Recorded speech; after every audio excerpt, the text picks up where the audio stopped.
es organizador y coordinador del curso que estamos desarrollando aquí en la Universidad Internacional de Andalucía sobre la Atlántida, bases para una aproximación científica.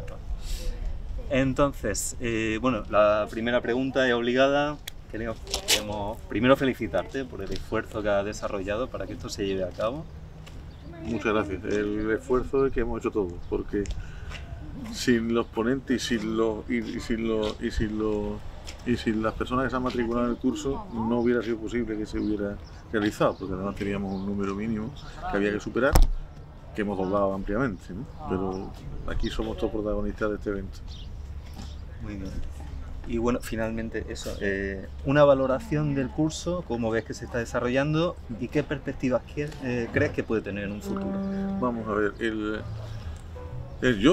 mi evaluación ahora mismo del curso, falta mañana el día de la mesa redonda, ¿no? Donde intentaremos sacar algunas conclusiones mínimas, llegar a algunos acuerdos mínimos como conclusión de este curso, pero mi evaluación ahora mismo es positiva, ¿no?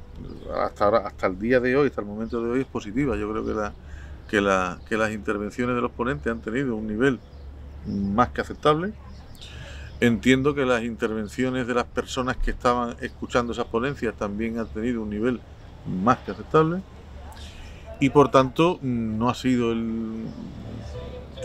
sido un curso que no ha sido un curso en que hayamos venido aquí a echar una semana veraneando, ¿no? Sino que la verdad es que ha sido un curso muy productivo y yo destacaría no solamente el mundo de la ponencia, el acto de la ponencia, sino la sinergia, los comentarios que se han ido haciendo fuera ya de lo que es la ponencia entre nosotros, teniendo en cuenta que muchas de las personas que estaban en el otro lado perfectamente podían haber estado en el sitio de las ponencias, ¿no? Es decir, que aquí no, quiero decir que aquí hay personas habéis venido personas que estáis bastante preparadas y sabéis de qué estamos hablando.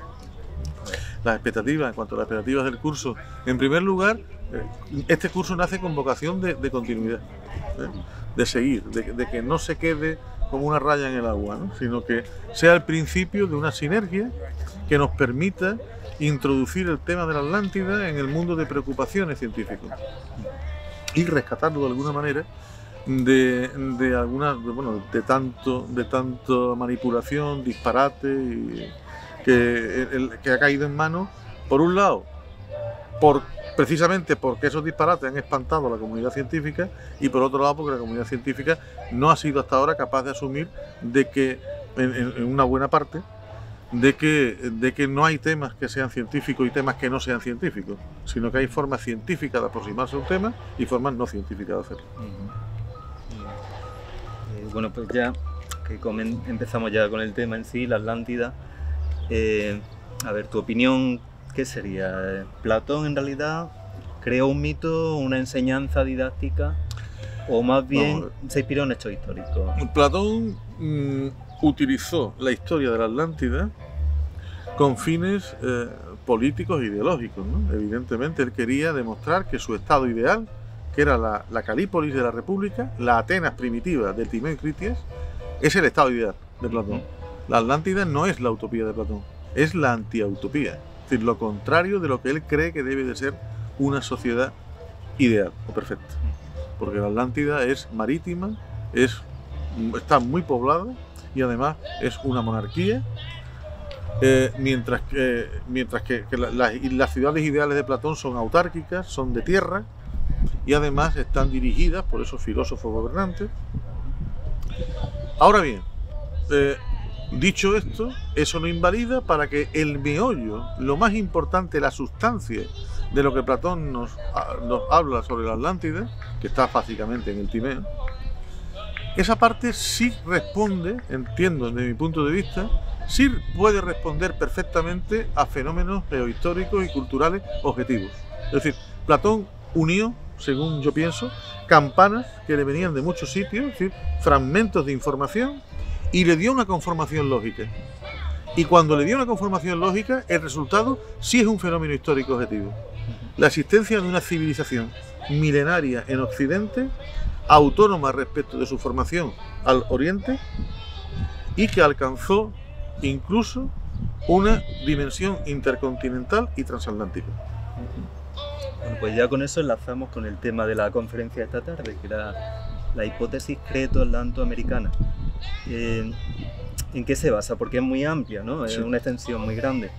Sí, bueno, es una hipótesis, es una propuesta de trabajo que habrá de contrastar evidentemente con estudios, con datos, con hechos, pero básicamente la hipótesis se plantea tres cuestiones. Primero, lo que Platón está hablando es de un complejo civilizatorio que existió, que empezó su andadura en el 9000 o en el 8000 antes de Cristo, en esta parte del mundo. Concretamente el epicentro estaba sin duda alguna en el Golfo de Cádiz, en el suroeste de la península ibérica, que con el tiempo ese territorio fue extendiéndose por medio de conexiones marítimas y llegó a dominar efectivamente todo lo que era la fachada atlántica, europea y norteafricana, islas del Mediterráneo occidental. También en su mundo de influencia estaba incluida la isla de Creta, y además dominaba, como bien Platón dice, islas en el Atlántico, y tenía un contacto con partes del continente que hoy llamamos América. Pero es una historia, no es una foto fija. Es decir, Platón nos habla de que comienza la civilización atlante cuando no existe navegación.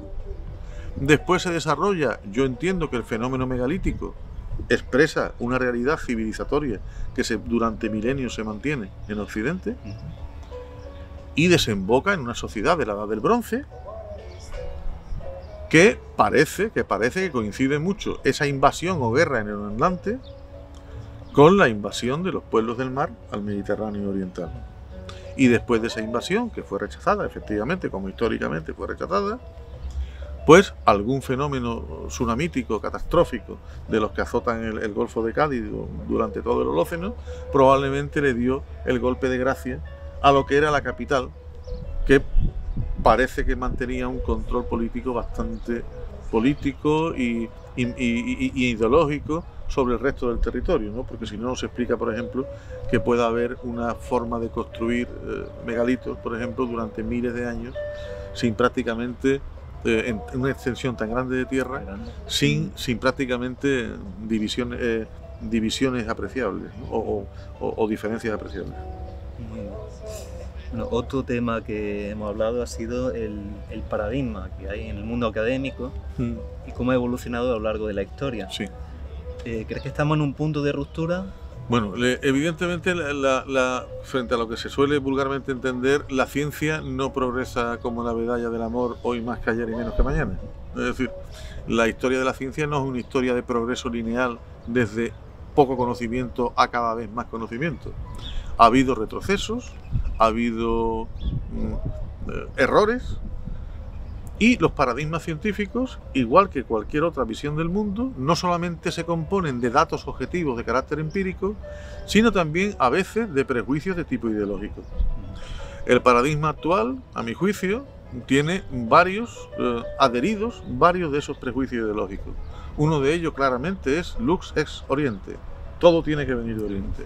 Eso tiene una serie de connotaciones de tipo religioso, de tipo de cuando surge la ciencia histórica, científica, digamos, en el siglo XIX, y genera pues una serie de componentes. Por ejemplo, la idea de civilización tenemos que cambiarla.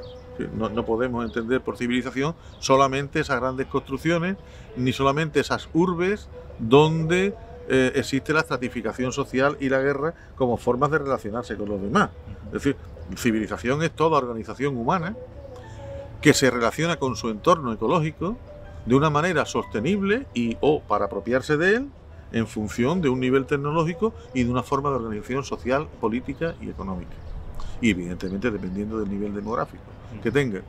Por tanto, desde ese punto de vista, como seres humanos en la Tierra, incluso de nuestra propia especie, llevamos aquí más de 200.000 años, no hay ningún motivo para decir que no había civilizaciones, y lo digo claramente, no solamente ya en el Holoceno, sino negarle el carácter de civilización, por ejemplo, al magdaleniense o las culturas del Paleolítico superior. Muy bien. Pues, bueno... Bueno, claro, quiero decir, perdón, termino diciendo, sí. Claro, el paradigma, evidentemente, los paradigmas cambian cuando se producen una serie de anomalías que el paradigma actual ya no es capaz de explicar. Y creo que a lo largo de este curso se ha evidenciado desde el punto de vista de la arqueología, de la historia antigua, de la geología, de la filología, de la antropología, de la filosofía, de la historia, de que hay una serie de anomalías que este paradigma es incapaz de explicar satisfactoriamente, y por tanto esas anomalías pueden terminar generando una crisis de anomalías que conduzca a investigaciones extraordinarias, como sería el caso de la Atlántida, que podrían terminar o bien reformando aspectos muy importantes del paradigma actual, o si el paradigma actual es incapaz de absorberlo, pues sustituirlo por otro.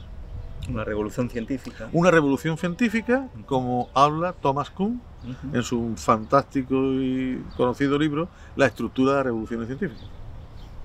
Muy bien. Bueno, y la teoría de la propuesta que hace de la teoría creto-atlantoamericana. Hipótesis. ¿Vamos a poder verla con detalle en el libro? Sí, bueno, la editorial Almuzara va a publicar el libro. Precisamente, se lo entrego ahora a Manuel Pimentel. Y bueno, el título del libro en principio sería Atlántida, la hipótesis creto-atlantoamericana. Quiero dejar muy claro que es una hipótesis. La teoría es un conjunto de leyes científicas. Yo lo que hago simplemente es poner encima de la mesa un relato que se basa en la observación de una serie de hechos y que tiene que ser verificado a continuación y contrastado, como es lógico, en la realidad, en el análisis empírico. Si el análisis empírico valida el relato, pues entonces sí pasaría a ser una teoría. Si no lo valida, pues reformamos la hipótesis, porque así funciona el mundo de la ciencia. Muy bien. Bueno, finalmente me gustaría preguntarte, ¿será posible en un futuro hacer un encuentro internacional sobre Atlántida en Andalucía? Yo creo que sería una forma magnífica de darle sentido a lo que estamos empezando aquí, ¿no? Es decir, yo creo que es hora ya de que se organice un encuentro de esas características, y desde luego creo que debemos de empezar a trabajar desde ya por ese objetivo. Pues ahora mismo es un sueño, por ese objetivo, porque este curso tiene vocación de continuidad, pero evidentemente el tema de la Atlántida es un tema global, es un tema que interesa a todo el mundo. Claro. Y estamos en un entorno ideal para, de alguna manera, aglutinar esos esfuerzos de comprensión científica, precisamente porque en el relato de la Atlántida de Platón se deja claramente definido que el epicentro de la civilización atlante, si existió, estaba en las costas del Golfo de Cádiz. Muy bien, muchas gracias por tu atención. A vosotros por la entrevista, y a vosotros por la enorme ayuda que nos habéis brindado a lo largo de todo el desarrollo del curso. Siempre que lo necesites, y a partir de ahora ya lo sabes. Ya sabemos dónde estamos. Además te tomo la palabra.